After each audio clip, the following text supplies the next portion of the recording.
No, I'm not sorry. I'm still working on breaking that habit. Challenge women. Break the good girl habit. Stop apologizing for just being you. Just, you know, and if that sounds too scary, then think of some man that you're close to and think about throughout the day in conversation, how many times do they apologize? And just try to match that goal. Anywho, so I was talking about this journey and this quest and connecting with other women who are just, you know, gathering tools and information in this like mass universe of information that we now have in the cyber world, and sorting through what works to help them, you know, release the baggage, just your shit that you deal with from having experienced early childhood sexual trauma, and how that just grinds on your nervous system and it punches you into survivor mode, and it compromises your physical body, it compromises your emotional relationship with yourself and with other people and your sense of satisfaction in the world, and it compromises your focus and your confidence in yourself. So there's all these different elements at work, and so people call that complicated. Medical community calls it complicated. There's in perspective, if you look at what the medical community is studying, they're studying mostly PTSD from the point of view of what is happening with our military service and combat. And then, so early childhood sexual trauma, there is very little information. The approach usually tends to be, well, okay, you've had, your body's in this heightened state of trauma, and your body's constantly filtering out toxic stress hormones that are there only to be fired off when needed, but they're constantly being fired off because you're constantly in a heightened state of awareness. And there's all these complications that happen with that. So, oh, I forgot my light. Is that better? Oh, no. There we go. So, trying to like give a better video quality with my resources that I have. And just FYI, I have a traumatic brain injury. I used to be able to be in a Shakespeare company and memorize long ass fucking monologues, and now I'm unable to memorize lines, and it has to do with where I was injured and what systems of my brain are affected by my traumatic brain injury. So all my videos are just from the heart, from the gut. And once again, why? Because I know how isolating it can be when you're on this journey, searching for information that helps you understand why you are processing the world different than other women.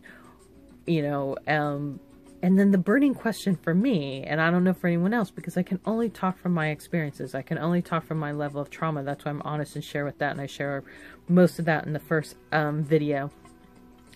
Is that when you have early childhood trauma, between the ages of 0 and 7, what's called the tabula rasa years, the years where your nervous system is forming and adjusting to your environment. So that's why it's so important, you know, nurture, nature. What is the sensory information that you're filtering into your system? What are you using? The brain's only able to filter in so much. There's tons and tons and tons of information swirling around us.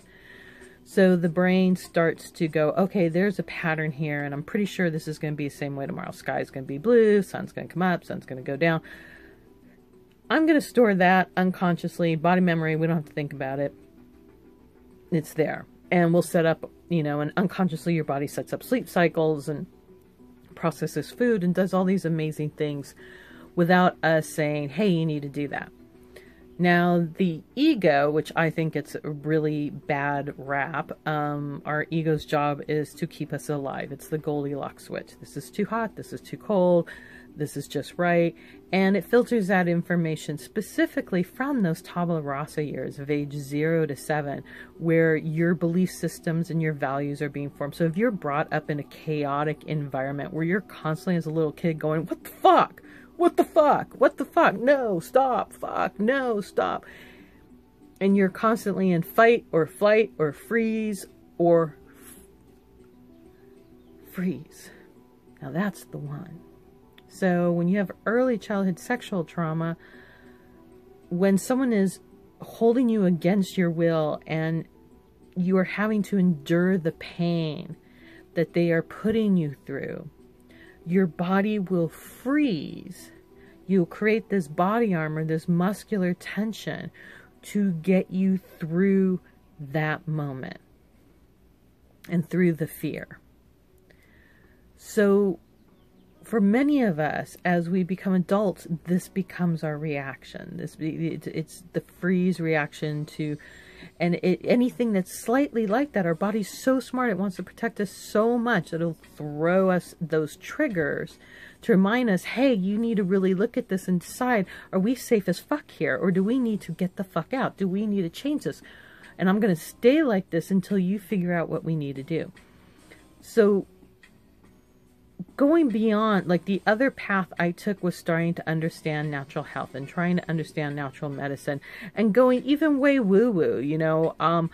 I was so desperate to figure out how to stop these triggers and see if there's a possibility to repair my nervous system. And this is what I really call it. It's like that connection from 7th chakra to root chakra. It's like trying to understand and just search and find anything that might give you the tiniest bit, the tiniest link of like why you're reacting the way you do, and is there a possibility to do it different. And I mean, I even tried past lives. I mean, I can go on and on, like all the different modalities and healing modalities and Reiki and things that I'm trained in. I've got multiple healing certifications. Where it really made a difference was when I started listening to Deepak Chopra and talking about epigenetics and about our body's ability to regenerate new cells. And my teacher, Christopher Howard, who was my neurolinguistic teacher, about how we talk to ourselves, what are the choices we make, what are the feels and values associating to how we are spinning our dialogue about our story as we move through the world, taking that information through our senses. How, and then asking ourselves, can we choose it different? Do we have the ability to choose it? Do we have the resources? Do we have the civil liberties? Do we have the big why? Do we have that heart-burning desire? And if you have a heart-burning desire to do it different, that's the fuel. That's the fuck yeah shit that's going to start to flip you out of that trauma reaction. All right, I'm running out of time. I've been talking a lot. I'm going to continue on with this topic of connecting our root chakra to our 7th chakra, because what the question really became was, for me, was, am I this sensitive because of the PTSD, or because I was so sensitive, the PTSD happened because I was too weak to stop it? So I'll go more into that and how I came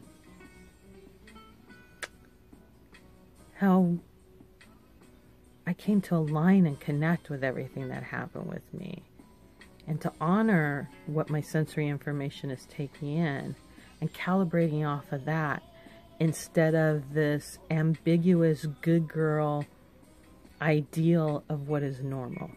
Peace out.